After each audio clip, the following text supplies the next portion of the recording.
आज दिनांक 16 जून पुणे या ठिकाणी कोंढवा खुर्द व येवलेवाडी पोलीस स्टेशनचे नवीन जागी स्थलांतर करण्यात आले। या कार्यक्रमाप्रसंगी पुणे पोलीस आयुक्त अमितेश कुमार तसेच जॉईंट श्रीयुत संजय दराडे साहेब, जॉईंट भाईच्या डीसीपी मॅडम राजलक्ष्मी शिवनकर तसेच भाजपाचे विधान परिषद आमदार योगेश अण्णा टिळेकर तसेच लोकप्रतिनिधी श्रीमती रंजनाताई टिळेकर, सौ वृषालीताई कामते, सौ अर्चनाताई जगताप, सौ पूजाताई तुषार कदम, माननीय नगरसेवक राकेश कामते व कोंढवा बुद्रुक येवलेवाडीचे पीआय मारुती पाटील, कोंढवा पोलीस स्टेशनचे पीआय खेतमाळ साहेब व अन्य कर्मचारी या उद्घाटन सोहळ्यास उपस्थित होते।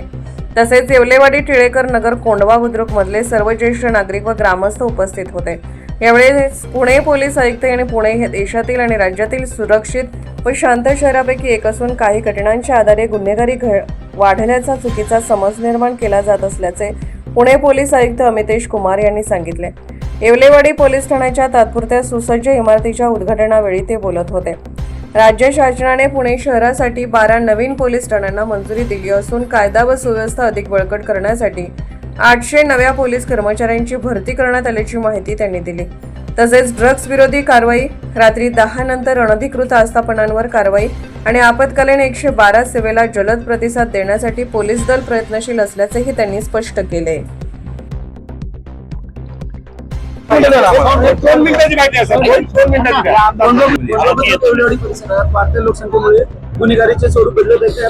हे नवीन पोलीस स्टेशन किती प्रभावित ठरणार आहे?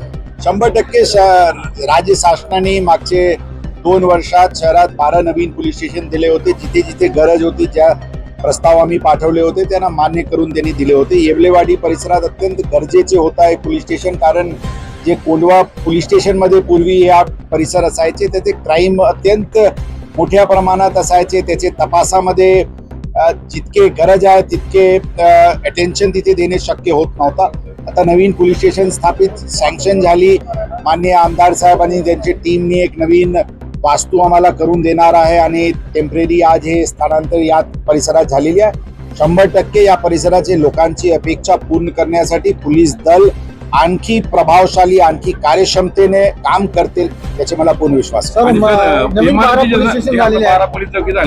बऱ्याच ठिकाणी आता बांधकामाची समस्या आहे, त्याच्या संदर्भात बांधकाम सगळे ठिकाणी आम्ही बांधकामचे प्रयत्न करत आहे। माननीय आमदार साहेब या परिसरात अत्यंत पुढाकार घेऊन या परिसराचे जे या पोलीस स्टेशनची जी अडचण होती त्याचे निराकरण त्यांच्याकडून झालेली आहे। अशाच प्रकारचे वेगवेगळे ठिकाणी आम्ही लोकप्रतिनिधीशी आणि शासनाकडून निधीनी वेगवेगळे बांधकाम सुरू होत आहे। ते आपल्याला 2 वर्षात सर्व 12 नवीन पोलीस स्टेशन आणि जे सगळे आज 45 पोलीस स्टेशन आहे त्याचे सुसज्ज इमारत पुढचे 2 वर्षात आपल्याला पुणे शहराला नक्की दिसेल।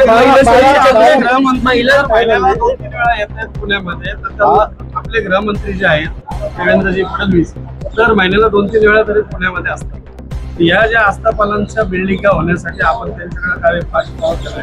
100% त्यांनीच सँक्शन केले पोलीस स्टेशन, त्यांनीच सँक्शन केले। या पोलीस स्टेशनचे इमारतीसाठी त्यांनी प्रस्ताव मान्य केली आणि खरं मी आमच्या भाषणात सांगितले की शासनाने एकच वेळी 12 नवीन पोलीस स्टेशन देणे, त्याचे इमारती सँक्शन करणे, त्याच्यासाठी 1800 नवीन मनुष्यबळ देणे ही महाराष्ट्रात आजपर्यंत कधी झाला नाही। पुण्यात पण 20-25 वर्षापासून नवीन पोलीस स्टेशन स्थापित झाला नव्हता।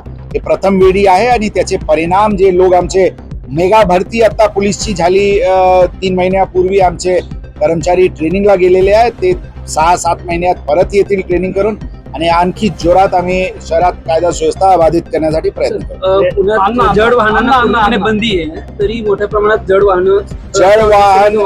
वाहन बद्दल पूर्ण एक नवीन नोटिफिकेशन काल काढण्यात आलेली आहे। ते कलेक्टरनी काढलेली आहे, कारण 3 युनिटचे पिंपरी चिंचवड पोलीस कमिशनरेट, पुणे ग्रामीण पोलीस अधीक्षक कार्यालय आणि आमचे पुणे शहरचे कार्यक्षेत्रामध्ये डायव्हर्जनची एक प्लॅन तयार करण्यात आली होती। कालपासून त्याचे इम्प्लिमेंटेशन एन्फोर्समेंट सुरू करण्यात आलेली आहे। आता 7-8 दिवसात हे करून काय त्याच्यामध्ये बदल करायचे ते करून त्याच्यावर एक परिणामकारक उपाय